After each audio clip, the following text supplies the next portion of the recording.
We will now start with the keynote speech from Kati Koivunen.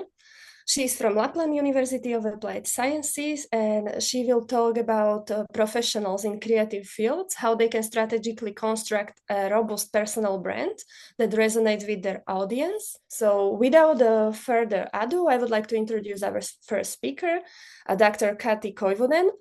She is a dedicated researcher and educator specializing in business and brand management with a particular focus on personal branding. With a PhD centered on personal branding, Kati has become a recognized expert in the field. Kati, the floor is yours. Thank you. Thank you so much. Hopefully you can hear me and see me well, and everything is fine as we rehearsed with Mario earlier today. So my name is Kati Koivunen, and to kick things off, let me briefly introduce myself. So I'm a senior lecturer at the Lapland University of Applied Sciences, and I hold a doctorate in economics and business administration. I have been working in this field for 25 years now, and I have had the pleasure of teaching and researching and speaking and consulting in business development and marketing. I've been working with multiple firms and entrepreneurs and professionals. So this is quite typical to me to speak about this personal branding stuff. My background is in journalism, so I'm a kind of creative person too, but now my expertise is in brand management and particularly in personal branding and online settings. So that's about me. Let's move on. To set the stage today, I want to share a bit about my own journey with you, okay? I think my journey and story shows why today's topic matters and how the ideas we talk today apply in real life. A decade ago, I found myself in the middle of my first and so far, hopefully, or so far only, collective bargaining negotiations. So there were going to be layoffs at my workplace. People were getting fired. My colleagues were getting fired. And for many, for my colleagues, these negotiations were a chance to reconsider their career paths and perhaps with the safety net of unemployment benefits to figure out something new for themselves. But for me, it was something different. I got really inspired. That I should take more control over my career. So I decided to start building my own professional brand on social media. And back in 2014, that wasn't that like popular thing to do. It wasn't any common thing for a teacher to be on social media, share videos, share different types of content. But I started doing that, and I was having quite a quite simple goal. The goal was that I wanted my skills and my capabilities to be recognized by my employer, and that they wouldn't let me go or lay off or kick out or something like that. And this journey, after all, it turned out something quite more deeper than that. So I started small, but it grew massively. It was a really big crash course on social media marketing. I became this one person multitasking company. I was creating content and managing multiple platforms. Facebook, Twitter, YouTube, Instagram, all this while I was continuing in my day-to-day teacher job. But it wasn't long before the results really start to show off. I was offered paid speaking gigs and training sessions, and collaborations start pouring in, and I had to really quick learn how to sell my skills and network and kind of monetize my competence. I would say it was like becoming an entrepreneur without even planning it in the first place. So at one point, I was so busy with the new engagement and clients that I thought that maybe my time as a lecturer has come and I would stop doing it. But I was still feeling so passionate about teaching and sharing knowledge that I really didn't want to do that. But instead, I started to write the book on the topic. And that time, 2000, I would say 16, 17, there were a few books about personal branding, but nothing that much as today. So this decision led me into deep dive. I was really conducting massive literature reviews and analyzed academic articles and interviewing people and learning like this topic inside out. And I recall that I would say yes to many things, and it was a lot of fun, but that was a lot of hard work also. As I recall it, reflecting back. Fast forward a few years, I had founded my own consulting company, still working as a teacher. I was having this company. I was doing coaching to everyone from founders to small firms. And at this point, it would be nice to tell you that the ending was great, and the story where I hit the 6 or 7 figures, gaining millions and all that. But I'm afraid my story isn't not that fancy. So in reality, one of the most pivotal moments came when I get invited in University of Lapland alumni event, and I gave a presentation there, and I met my former university colleague Saila Saraniemi, who is here in the picture on the left, who is today marketing professor in University of Oulu here in Finland. And the moment was actually really like opening for me. So I realized that I wanted to focus more on the academic side of branding, and I basically understood that my passion was in researching and contributing to the field, not just like advising others and so on. So fast forward again, last year I ended up completing my dissertation, and now my focus is on research and one-on-one consulting services. And recently I got promoted to principal lecturer by the same employee who maybe had the layoffs there like 1 decade ago. And currently I'm working on a research about TikTok influencers with the particular focus on de-influencers, so influencers who are promoting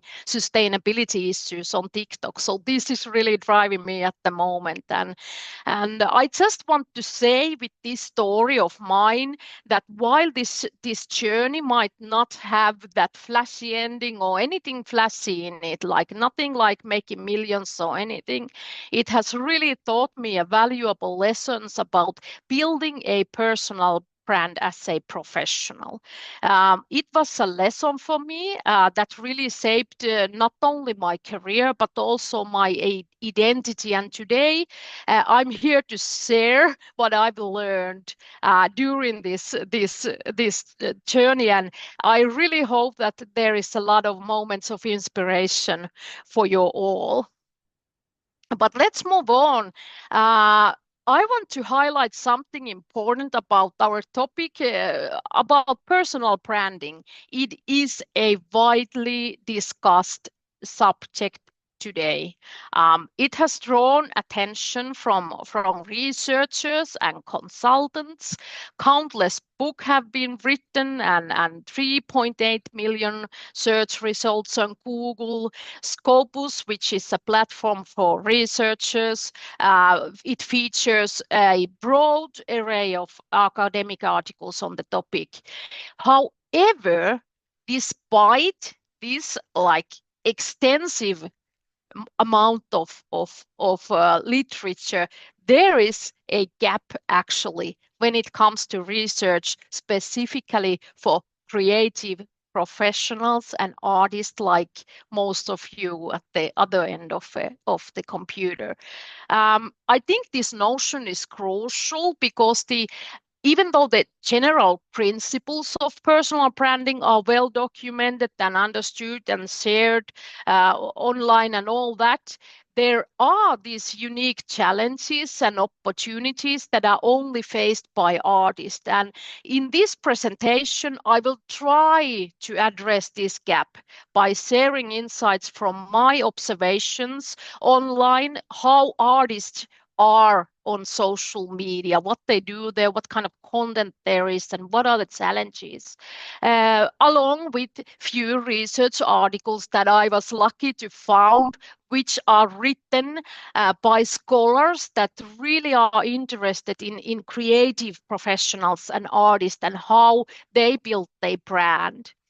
Without going any deeper on why personal branding is so important for creative professionals and artists, because we all know that it can have a significant impact on your career. So I would like to raise something else up, and it is this. In one academic research articles, there was this one insight coming from Kucharska and Mikolajczak, 2018. This paper, you can find it online.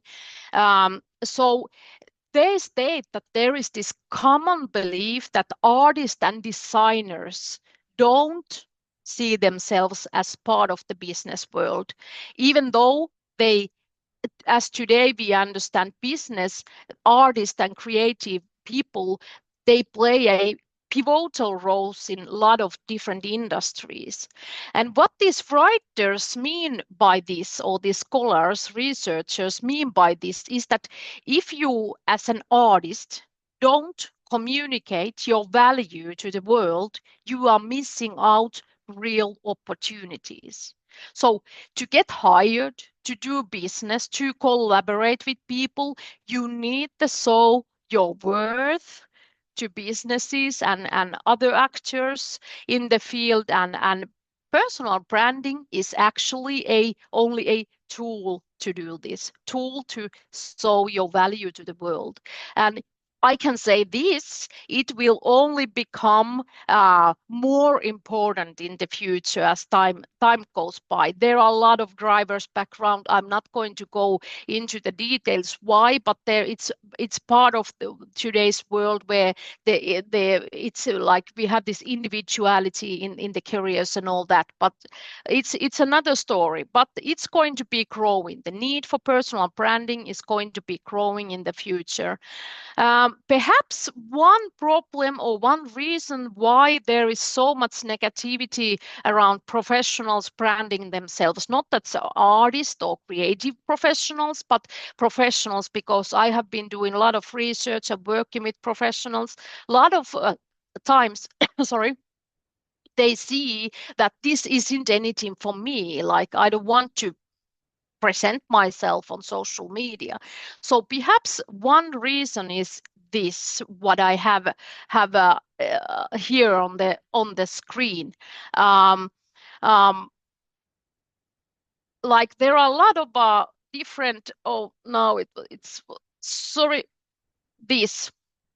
So the negativity, why we have the negativity here, is that we have been using personal branding, the same strategies, the same like narrative, the same words, what we use when we brand products. So often, if not always, personal branding is compared to branding a product. So it's kind of a narrative where we reduce like unique combination of characteristics, as we can see here in this definition from Korbatov, and promised narrative. And as true as this definition can be, and it is, there is this problem there, which we all know because we are human, that unlike static products, we humans, we are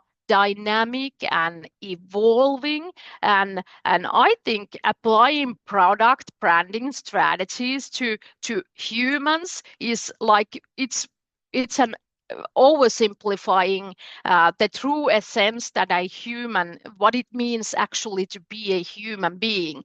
So it overlooks the facts that are really important, that our identities are fluid, for example. Now, no product or a firm, Apple or Apple's telephones, the identities of those, or the brand identities that the like marketing people have been creating those products and firms, they are not fluid. They are always the same. But as we speak about the human being, it's the identity is really fluid, and it's shaped by the experiences and our relationships and our personal growth and all this. And by trying to fit ourselves in this marketable little box, we kind of lose that depth and authenticity, what makes human as brands so unique. And this is why I think the $1 million question here is that, can people actually be branded like products? And some researchers have attempted to model the process, as we can see in this slide. They have been offering these step-by-step approaches, and here we have two examples I have been using quite much. They initially appear simple, like there is this cycle of starting with personal introspection and articulating our mission and vision, just like any firm would do, identifying our uniqueness and then communicating that to the world via social media often, and monitoring that success. And this is quite simple cycle. Would you think similarly? So and I'm not saying that this doesn't work. I have had many students and clients who have been using these methods, and they have been achieving really good success. And but all this being said, I'm thinking that these methods comes with the price. It comes with a set of challenges that we don't see in products or firms, that these challenges that are only unique to us as human brands. Let's take a look at the unique challenges a bit in a few moments here. I have been listing. I know that that audience hates hates to read a small text and all this, but maybe once you get the material, you can come back with these challenges later on when you read the material through. The unique challenges for us as a human brands, especially maybe once writing these down, I was thinking particularly artists and designers, but I have to emphasize that these are common to all people and professionals from different fields. So this, you maybe artists and creatives are not that different from other human brands, if I can suggest. First, there is this pressure of monetization, and many creators find themselves prioritizing influencer-driven content over the actual art because of the monetization pressures. And this often means that that human brand starts to create content that pleases the algorithm, like producing artwork in this square format favored by Instagram, for example. So people do that, and that is a challenge. I understand that. Another big challenge is authenticity. So balancing the need to stay true to oneself, to yourself, when also creating content that resonates with other people. That is also a really tricky place there, to stay authentic. Just me being me online. that's not easy. Add to the fact that it's public, which often comes with criticism and trolls, all that like hate via online. It's of course tough to handle. Privacy concerns come into play. There's a fine line being open between like being open and protecting your personal privacy. Also, of course, the pressure to constantly create content that can actually lead to burnout. I've been reading statistic about it, and uh, uh, that can actually, within artists, I think it limits the creativity at the end of the day if you really start to feel the pressure that you have to always be creating something other for online purposes too. Networking fatigue, that's real too, like constant engagement with followers and peers. It's exhausting, it's time consuming, it's all that. Of course, what comes to artist intellectual property issues are concerned. Sharing your work online, of course, increases the risk to plagiarism. And lastly, I have here on the list evolving trends that you actually more or less need to adapt and keep on going with the new social media features all the time. And that can be really overwhelming. And the picture I have here is about, or on the slide, it's about the new article that came out not that long ago. It shows that there are different problems within different fields of professionals. So personal branding challenges are not only limited to certain fields, such as you as artist. They affect many different professions. For instance, this article from the Guardian newspaper, it highlighted that doctors nowadays, if they share by accident or by purpose, I don't know, misleading information on social media, they can face legal actions.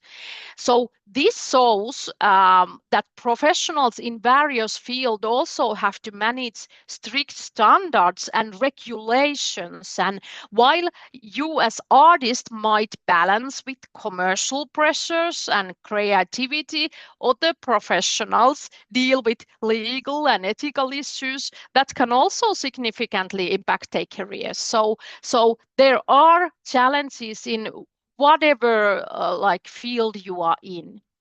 And these controversies were central when I started my PhD research. I will just briefly outline what it was about, nothing like too scientific or anything. Just briefly, so the purpose of my research was to understand how professionals construct their brand identity on social media during career transitions, and we focused on understanding this phenomena of professional branding or personal branding at the level of average professionals, not celebrities, not anybody who we see through like traditional media, like footballers or anything like that, like average professionals, doctors, teachers, so on. And we had these 3 research questions that you can see there. To address those questions, we employed a qualitative research method. So we gathered data from 18 different professionals from different fields, different career stages. But the one point was that they had to have utilized social media to make a big career leap. So to leap from another field to another field, or from a day-to-day job to an entrepreneur or something like that. But that was the one big criteria. And all these 18 people that I interviewed had been doing it with the help of social media.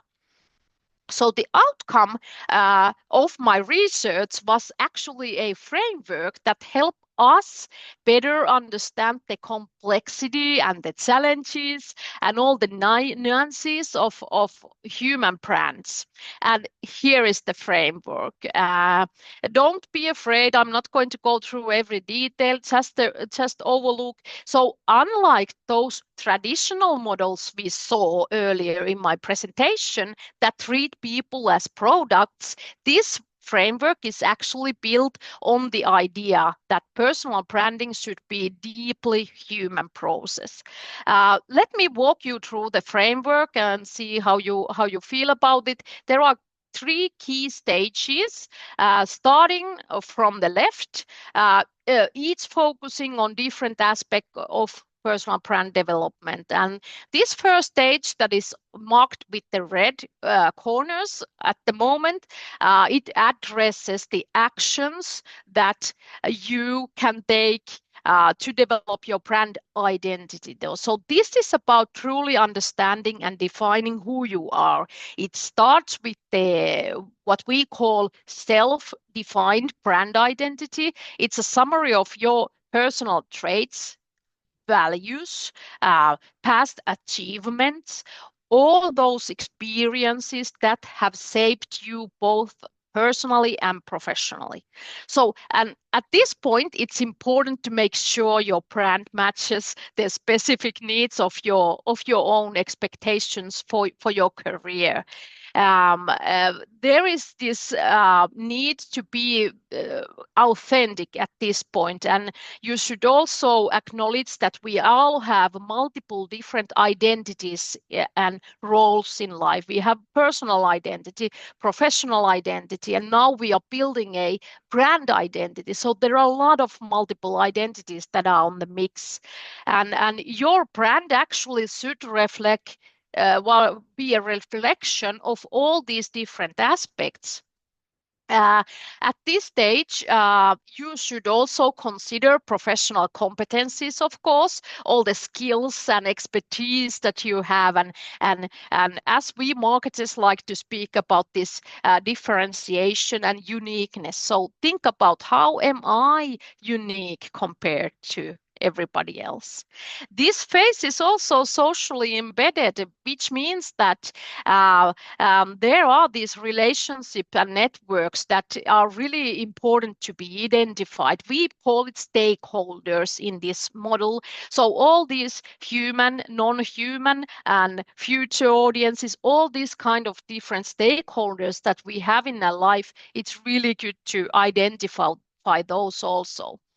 And the next phase, you start actively engage with your audience. So this means simply that sharing content on social media, getting involved in societal and professional conversations online. And by doing this, I found out that the brand you actually allow others to take part in shaping your own brand identity. Once you start to have these discussions, this dialogue, where you and your audience are together, work together to define what is actually your brand about. They say, okay, I think that's good and that's bad, and that way you can shape your brand even more, even though it's really important just always stay true to your own brand identity. But this is something we humans, we do. We adapt to others. We need that validation coming from others. You say that you are really good at this, Kati. You're a really innovative person. I start to believe it then, and that's becomes part of my brand identity. This phase also involves really important thing. It's a setting in boundaries. You need to decide what's the line between private and public, and work and leisure, and your own values and those of your audience. So this is really important stage to do that. And one what is there on the bottom of the stage 2, identity tensions. That was actually really important part of my research. So I found out that there is these two tensions going on all the time that we feel when we build online brand of ourselves. So the first is tension of identity alignment. So this happens when professionals or you start questioning the core aspects of your various identities, and you try to find common ground between them. So you feel this tension. This is a struggle. This is really hard, and this can be actually a difficult phase. The second type of tension is identity validation. So this occurs when professionals feels that the audience or the stakeholders are influencing too heavily on their identity. Here they have to navigate the gap between how they see or you see yourself and how others perceive yourself. So there is this constant battle and balancing between what is actually true me and what is something that somebody else thinks and expects from me. And the final phase, or as I call it, this is the becoming. So becoming a brand. So it's about confronting the identity tensions. And this is done by doing a lot of identity work. And identity work is actually an academic concept and process that means reshaping and renewing our identity. So we really have to do actually this identity work all this process through to main identity coherence. There are a lot of research around this identity coherence concept, and we as humans, we need to have coherent identity. We need to know that our identity different identities align with each other. So it was really interesting to see how different professionals did this. They were, for example, adjusting different facets of their identity, critically evaluating their own self-conceptions by journaling. They were comparing the expectations of others to the expectations from their field, and they were really much working with their identity. And maybe the result someday is that you are becoming this nice brand, and maybe you can even see if hit the 6 or 7 figures, who knows. But it's a question actually of our own well-being also. To become a brand, it actually boosts self-esteem so much. It makes you feel connected to others on your field, to a professional community. It also helps you to handle your career changes and challenges better and all this. And all these benefits actually contribute to your overall well-being. So that's a good thing. I promised that I would go into the concrete quite quickly. So let's talk about how to start building your own brand on social media. So before even thinking about posting anything, I suggest you to take time to understand who you are and what you stand for. Start by reflecting on your core values, what principle guide your art, your work, your life, and these values anchor your brand. So it helps you in these challenging and tensioning moments if you know how to stay true to yourself and what are the values behind it all. I would say identify your strengths and unique qualities also. What are you good at? What experiences or perspectives makes you unique? Consider what energizes you, motivates you, what passions drive you. All this is really important. And once you figure all this out, you can incorporate this into your brand and make your content engaging and sustainable online also, because it's then the brand is built on what you genuinely are and care about. Focusing on authenticity, as I said, is really important. So your brand should really reflect who you truly are, not the persona that you think others want to see. This is hard. This is really hard, and you are not alone. We all been there, but yeah, it's the way it is. This self-reflection takes often quite much time, but it's worth it. It's better to build the brand slowly and thoughtfully than just create a persona that doesn't fit at the end of the day. I have an example here. This Berlin-based artist Katerina Pelkina's website, really good example of how to build a strong personal brand as an artist. Go and take a look. If you have time. Biography section tells detailed who she is, her journey from her early life in Russia to her education, career milestones. Help the visitors connect with her on a personal level. This is really a clever way to do it. She also highlights, of course, significant awards, recognitions, makes her more credible in the art world, of course. I think visual presentation, high quality images of her artwork, it's really crucial for artist portfolio, have great photos, images there. Also, she is mentioning her former education in arts, and that adds to her professional image, and it's kind of reassuring potential clients and collaborators that yeah, she can do this technically also. So really clever way to do that. Exhibition history is there also. She lists past and upcoming exhibitions and keeps her audience informed about where they can see her work in person. And I think the cherry on the top is actually the consistency, which is really important in personal branding and branding overall. So the website maintains the same consistent aesthetic all the way, and also her social media channels have the same visual appearance. So this is really important, consistency.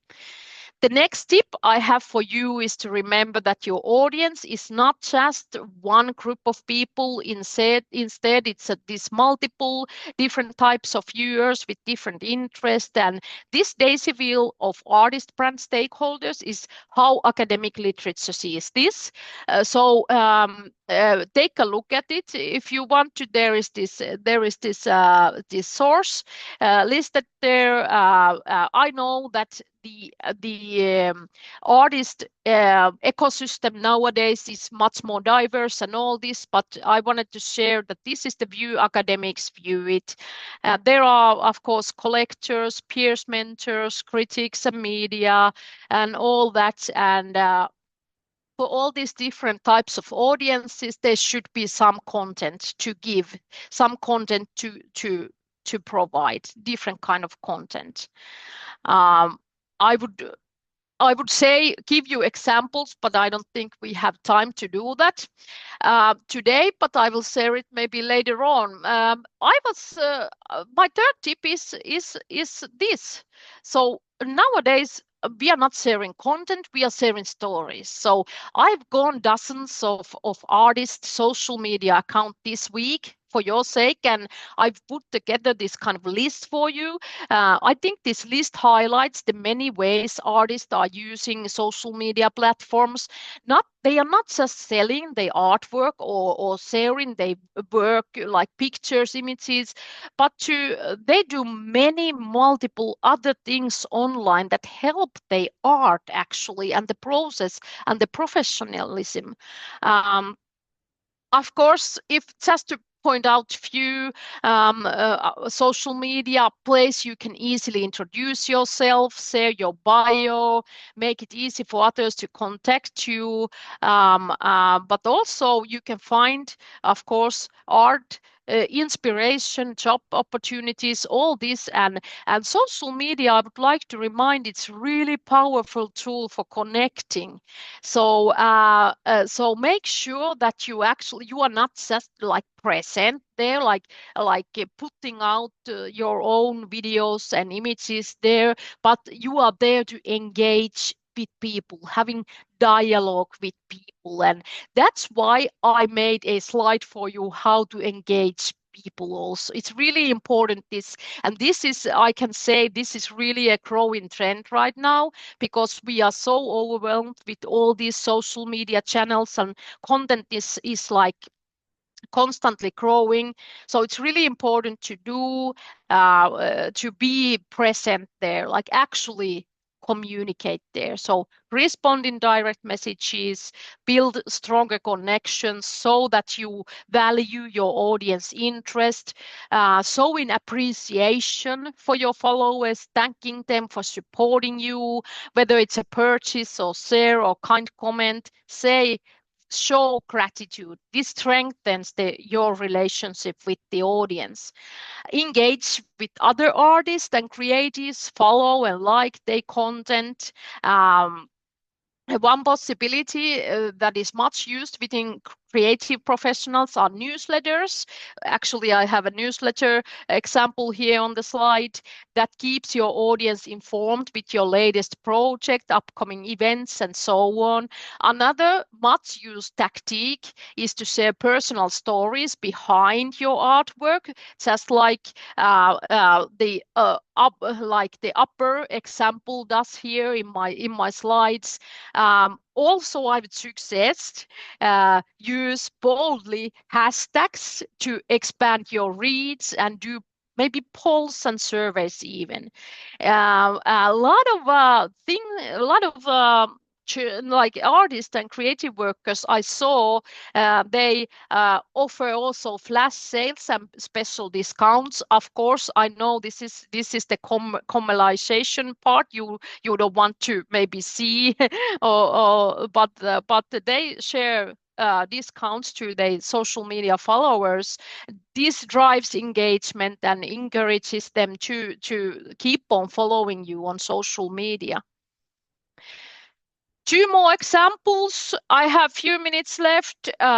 Two more examples: Instagram, YouTube. There are a lot of this kind of dancers. Here on the left we have dancers who shares this rich variety of things, videos showcasing his performances, promotional material. He highlights his work, but also provides his audience chance to see the whole process behind his work. And this was really good Sharon Herman account that I encountered.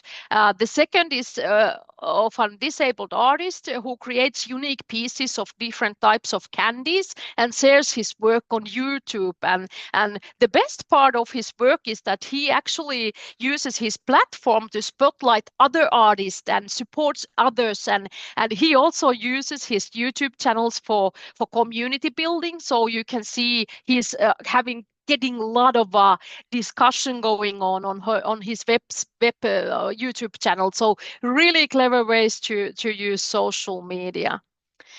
This is just a reminder that, okay, branding, not step-by-step journey with defined endpoint, nothing like this. It's an ongoing process where we change, often through working on our identity. It involves managing different roles, adapting different contexts, addressing these tensions between different identities and all that. Each interaction what we do online and each challenges with our identity, it actually shapes who we are becoming. And that makes personal branding so interesting. It's not just the tool to success, it's a framework for personal growth. And this kind of self-discovery, and I really recommend you warmly. I would only say this: I recently discussed on media interview how service so that people don't want to young professionals doesn't want to brand themselves anymore. But I want to emphasize one thing that I conclude today. As I mentioned to the journalist who was interviewing me, you hold the key to your own career capital today. It's crucial.